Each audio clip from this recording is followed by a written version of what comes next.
29/3/2011 ಎಲ್ಲ ಇಲಾಖೆಗಳಿಗೆ police circular ಬಿಟ್ಟಿದೆ ಆಗಿನ ಅದರ ಪ್ರತಿನಿಧಿ ಇಲ್ಲ ಕೊಟ್ಟಿದೆ. ನಾವೇನು ಮಾಡಿದ್ವಿ, ನಾವು ದೈವಾರಾಧಕರು, ಯಾವುದೇ ರೀತಿಯ ಸಾರ್ವಜನಿಕ ಹೋರಾಟ ಸಾಧ್ಯ ಇಲ್ಲ. ಇದು ಈ ನೆಲದ ಪರಂಪರೆ. ಇಲ್ಲಿ ಮಾನಸಿಕ ಮತ್ತು ದೈಹಿಕ ವ್ಯಾಧಿಗಳಿಗೆ ಮದ್ದು ಮೂಡಿ ಕೊಡುವಂಥ ವ್ಯವಸ್ಥೆ, ಸಾಮಾಜಿಕ ಸ್ವಾಸ್ಥ್ಯವನ್ನು ಕಾಯ್ದುಕೊಳ್ಳುವಂಥ ವ್ಯವಸ್ಥೆ.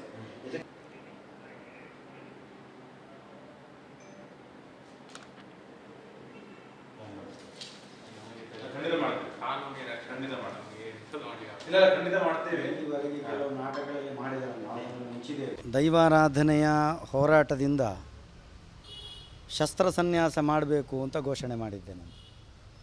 ಆದರೆ ಪ್ರಸ್ತುತ ಈ ವಿಭಾಗದ ಮೇಲೆ ಆಗ್ತಾ ಇರುವಂಥ ಸವಾರಿಯನ್ನು ನೋಡುವಾಗ ನೋವಾಗ್ತದೆ, ಮಾನಸಿಕ ಹಿಂಸೆ ಆಗ್ತದೆ. ಕೇವಲ ನಮ್ಮನ್ನಲ್ಲ, ಇಡೀ ದೈವಾರಾಧನೆಯನ್ನೇ ತೇಜೋವಧೆ ಮಾಡುವಾಗ ದೈವಾರಾಧಕರು ಕೆಟ್ಟ ಶಬ್ದ ನಮ್ಮ ನಾಲಿಗೆಯಲ್ಲಿ ಆಡಲಿಕ್ಕೂ ಬೇಸರ ಆಗ್ತದೆ. ಅದು ಬ್ಯಾ ಅನ್ನುವಂಥ ಶಬ್ದದಿಂದ ಉಲ್ಲೇಖಿಸುವಾಗ ನಮ್ಮ ಹಿರಿಯರು ವಂಶಪಾರಂಪರ್ಯವಾಗಿ ಮಾಡಿಕೊಂಡು ಬಂದಿರುವಂತಹ ಈ ಸೇವೆ, ನಾವು ಅಂಥವರಾಗಿದ್ದರೆ ಸಮಾಜದ 48 ವಿಭಾಗ, ಅದು ಬ್ರಾಹ್ಮಣರಿರ್ಬೋದು, ಬಂಟರಿರ್ಬೋದು, ಜೈನರಿರ್ಬೋದು, ಬಿಲ್ಲವರಿರ್ಬೋದು, ಗಾಣಿಗರಿರ್ಬೋದು, ಎಲ್ಲ ಸಮುದಾಯದವರು ನಮ್ಮವರನ್ನು ಸೇರಿ ಒಂದು ಎಲ್ಲಿವರೆಗೆ ಹೋಗಿದೆ ನಮ್ಮ ಸಮಾಜ. ಆದ್ದರಿಂದ ನಮಗೆ ನಾವೆಲ್ಲ ಮುದ್ರಾಂಕಿತ ನೇಮ ಕಟ್ಟುವರು, ನಮಗೊಂದು ಕಟ್ಟುಪಾಡಿದೆ, ನಮಗೆ ಜಗಳ ಮಾಡಲಿಕ್ಕಿಲ್ಲ. ನಾವೇನು ಮಾಡಬೇಕು, ನಾವು ಒಂದು ದೈವದೇವರಲ್ಲಿ ಶರಣ ಹೋಗಬೇಕು, ಇನ್ನೊಂದು ಸರ್ಕಾರದ ಕಾನೂನಲ್ಲಿ ನಾವು ಶರಣ ಹೋಗಬೇಕು. ಆದ್ದರಿಂದ ಮೊನ್ನೆ ನಡೆದಂಥ ಘಟನೆಯ ಮೇಲೆ ಬಹಳ ನೋವನ್ನುಂಡಂಥ ನಾವು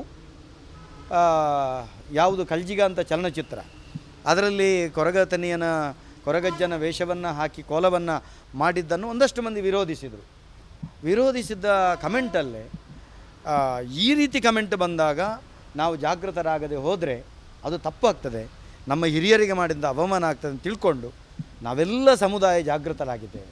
ಯಾವ ರೀತಿ ನಲಿಕೆ ಸಮುದಾಯದವರು, ಪರವ ಸಮುದಾಯದವರು ಕಂಪ್ಲೇಂಟ್ ಕೊಟ್ಟರು, ಅದೇ ರೀತಿ ಪಂಬದ ಸಮುದಾಯದ ಎಲ್ಲರೂ ಜಾಗೃತರಾಗಿ ನಾವು ಕಂಪ್ಲೇಂಟ್ ಕೊಟ್ಟಿದ್ದೇವೆ. ಅದರಲ್ಲಿ ನಮ್ಮ ಎಲ್ಲ ಪ್ರಮುಖರಿದ್ದರು. ನಾವು 2/9/2008 ಆವಾಗ ಈ ಅವ್ಯವಸ್ಥೆಗಳನ್ನು ನೋಡಿ ಮತ್ತು ಆಗಿರುವಂಥ ದೈವಾರಾಧನೆ ಅವಹೇಳನವನ್ನು ನೋಡಿ ಆವಾಗ ನಾವು ತುಳುನಾಡ ದೈವಾರಾಧನ ರಕ್ಷಣಾ ಚಾವಡಿ ಅಂತ ಕಟ್ಟಿಕೊಂಡು ನಾವು ಮನವಿಯನ್ನು ಕೊಟ್ಟಿದ್ದೀವಿ. ಮನವಿಯನ್ನು ಕೊಟ್ಟಾಗ ಅದು ಪೊಲೀಸ್ ವರಿಷ್ಠಾಧಿಕಾರಿಯವರಿಗೂ ಕೊಟ್ಟಿದ್ದೀವಿ, ಜಿಲ್ಲಾಧಿಕಾರಿಯವರಿಗೂ ಕೊಟ್ಟಿದ್ದೀವಿ. ಆ ಜಿಲ್ಲಾಧಿಕಾರಿಯವರು ನೇರ ನಮ್ಮ ಮನವಿಯನ್ನು ತಗೊಂಡು ಕಾನೂನು ಕ್ರಮ ತಗೊಳ್ಳಿಲ್ಲ. ಅವರೇನು ಮಾಡಿದರು, ಮಾನವ ಹಕ್ಕು ಜಾರಿ ನಿರ್ದೇಶನಾಲಯಕ್ಕೆ ಆದೇಶಿಸಿದರು. ಅದರ ಮುಖೇನ ತನಿಖೆ ಆಯಿತು. ತನಿಖೆಯಾಗಿ ನಮ್ಮನ್ನು ಕೂಡ ತನಿಖೆ ಮಾಡಿದರು. ನಮ್ಮ ಬೇರೆ ಬೇರೆ ವಿಭಾಗಗಳ ಮನೆಗೆ ಹೋಗಿ ಅವರು ತಿಳ್ಕೊಂಡು ಒಂದು 25-30 ಪುಟದ ವರದಿಯನ್ನು ಜಿಲ್ಲಾಧಿಕಾರಿಯವರಿಗೆ ಅವರು ಜಾರಿ ನಿರ್ದೇಶನ ಸಲ್ಲಿಸಿದರು. ಆ ಆದೇಶದ ಮೇರೆಗೆ ನಮ್ಮ ಜಿಲ್ಲಾಧಿಕಾರಿಯವರು, ಆಗಿನ ಜಿಲ್ಲಾಧಿಕಾರಿಯವರು 29/3/2012 ಎಲ್ಲ ಇಲಾಖೆಗಳಿಗೆ ಒಂದು ಆದೇಶವನ್ನು ಕೊಟ್ಟರು.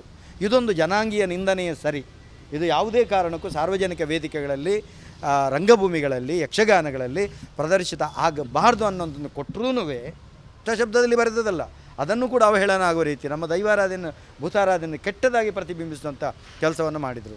ಇದೆಲ್ಲದರಿಂದ ನಮಗೆ ರಕ್ಷಣೆ ಕೊಡಬೇಕಾಗಿರುವಂಥ ಕಾನೂನು ಸರ್ಕಾರ, ಯಾಕಂದರೆ ಈ ಸರ್ಕಾರದ ಕಾನೂನಿನ ಮೇಲೆ ನಮಗೆ ಶ್ರದ್ಧೆ ಇದೆ. ಒಂದು ಮಾತು ಕೇಳಿ ಬರ್ತಾ ಇದೆ, ಏನಂತ ಹೇಳಿದರೆ, ಇದು ದೈವಾರಾಧನೆ ನಿಮಗೆ ಮಾತ್ರವಾ? ಖಂಡಿತ ನಮಗೆ ಮಾತ್ರ ಅಲ್ಲ. ಇದರಲ್ಲಿ 48 ವಿಭಾಗ ಇದೆ, ಅದರಲ್ಲಿ 16 ವರ್ಗ ಇದೆ.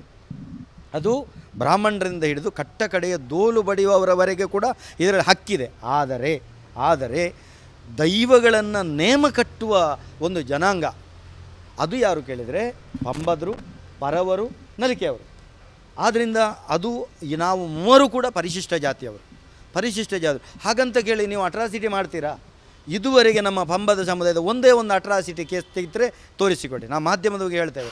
ಇದುವರೆಗೆ ನಾವು ಮಾಡಲಿಲ್ಲ. ಯಾಕಂತೇಳಿದರೆ ಆ ಕಾನೂನು ಇರುವಂಥದ್ದು ನಮ್ಮವರ ರಕ್ಷಣೆಗೆ, ಪರಿಶಿಷ್ಟ ರಕ್ಷಣೆಗೆ, ಇನ್ನೊಬ್ಬರಿಗೆ ವೇದನೆಯನ್ನು ಕೊಡೋದಕ್ಕಲ್ಲ. ಇದು ನಮಗೆ ತುಂಬ ಅನ್ಯಾಯ ಆಗಿದ್ರೂ ಕೂಡ ನಾವು ಅದನ್ನು ಹಾಕಲಿಲ್ಲ. ನಾವು ಇದು ಅಟ್ರಾಸಿಟಿ ಕೇಸನ್ನೇ ದಾಖಲಿಸಬೇಕು ಅಂತೇಳಿ ನಾವು ಪೊಲೀಸ್ ವರಿಷ್ಠಾಧಿಕಾರಿ ಕೊಟ್ಟಿದ್ದೇವೆ.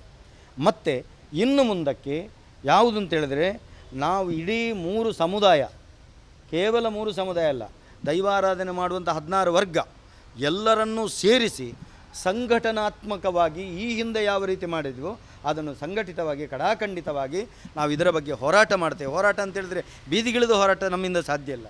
ಕಾನೂನಾತ್ಮಕವಾದಂಥ ಹೋರಾಟವನ್ನು ನಾವು ಖಂಡಿತ ಮಾಡ್ತೇವೆ. ಅನಿವಾರ್ಯ ಆದರೆ ಬೀದಿಗಿಳಿಯೋದಕ್ಕೂ ನಮಗೆ ಏನು ಮಾಡಲಿಕ್ಕೆ ಆಗೋದಿಲ್ಲ. ಒಂದು ಬೆಕ್ಕನ್ನು ಕಟ್ಟಿ ಹಾಕಿ ಹೊಡೆದರೆ ಅದು ಹುಲಿ ಆಗ್ತದೆ. ನಮಗೇನು ಆಗುದು ಇಳಿಲೇಬೇಕಾಗ್ತದೆ ಆ ಸಂದರ್ಭದಲ್ಲಿ. ಆದ್ದರಿಂದ ನಮಗೆ ನಮ್ಮ ಕಾನೂನಿನ ಮೇಲೆ ಭರವಸೆ ಇದೆ, ನಮ್ಮ ಸಂವಿಧಾನದ ಮೇಲೆ ನಮಗೆ ಭರವಸೆ ಇದೆ, ನಮ್ಮ ಸಮಾಜದ ಮೇಲೆ ನಮಗೆ ಭರವಸೆ ಇದೆ. ಆದ್ದರಿಂದ ಈ ಹೋರಾಟವನ್ನು ನಮ್ಮ ಪಂಬದ ಸಮುದಾಯ ಇನ್ನಿತರ ಸಮುದಾಯಗಳೊಂದಿಗೆ ಸೇರಿಕೊಂಡು ನಾವು ಖಂಡಿತವಾಗಿ ಹೋರಾಟವನ್ನು ಮಾಡ್ತೇವೆ. ಇದಕ್ಕೆ ಒಂದು ಉದಾಹರಣೆ ಹೇಳೋದಂತಿದ್ದರೆ, ಅಟ್ರಾಸಿಟಿ ಕಾನೂನು ನಮಗೆ ನ್ಯಾಯವನ್ನು ಒದಗಿಸಿಕೊಡ್ತದೆ ಅನ್ನೋ ಧೈರ್ಯ ಇದೆ. ಯಾಕಂತೇಳಿದರೆ ಅದರಲ್ಲಿ ನಮ್ಮ ವಿಭಾಗದ ರಕ್ಷಣೆಗೆ ಅಂತಲೇ ಒಂದು ಕ್ಲಾಸ್ ಇದೆ. ಸೆಕ್ಷನ್ 2 ನಮ್ಮ ವಿಭಾಗಕ್ಕೆ ರಕ್ಷಣೆಗಂತೆ ಇದೆ. ಆದ್ದರಿಂದ ನಮಗೆ ಅದರ ಮೇಲೆ ಧೈರ್ಯ ಇದೆ. ಇದರ ಮುಖೇನ ನಾವು ಇನ್ನು ಮುಂದಕ್ಕೆ ಕಾನೂನು ಕ್ರಮಗಳನ್ನು ತಗೊಳ್ತೀವಿ.